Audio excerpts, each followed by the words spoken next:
Co-amoxiclav is an antibacterial agent that is actually a combination of two different types of drugs.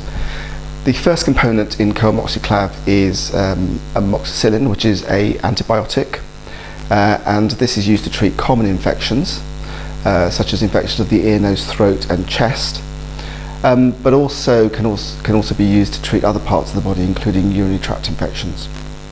The second agent in co-amoxiclav, which is actually also sometimes called augmentin, that's one of its commercial names, is an agent called Clavulanic Acid. Now, it's not important for you to note this or remember that the name of the extra agent, but just to note that this agent acts in a way to try and overcome drug resistance that's exhibited by some bacteria.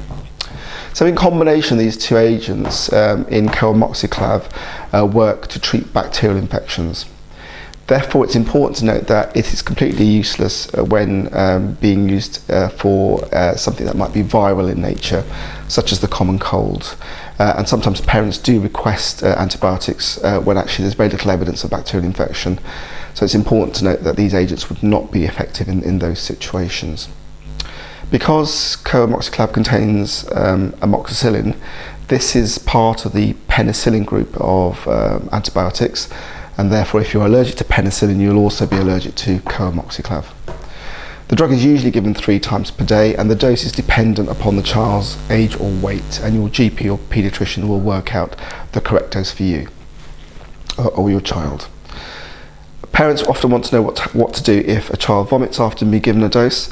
The first thing to say is that if a child has managed to keep the medicine down within up to 30 minutes from being given a dose, it's likely that they have absorbed it.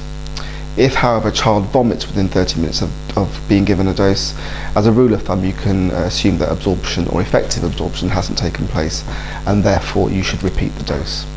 And you might want to do that slowly to try and reduce the risk of the child vomiting again.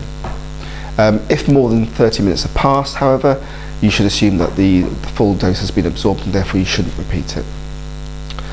So what are the side effects that we need to be aware of? Well, there are some very minor side effects, including a gastrointestinal upset, i.e. stomach ache or diarrhea, and this usually lasts less than 24 hours. If this persists or is severe in nature, then you should seek medical help in order to determine if your child needs a change in their antibiotics treatment. Other more major side effects include allergic phenomena such as skin rashes, itching, shortness of breath or wheezing, and if more severe, face, lip or tongue swelling. In these latter situations, it's important that your child is seen either at hospital or taken, if very severe, by ambulance to hospital in order to have medical intervention.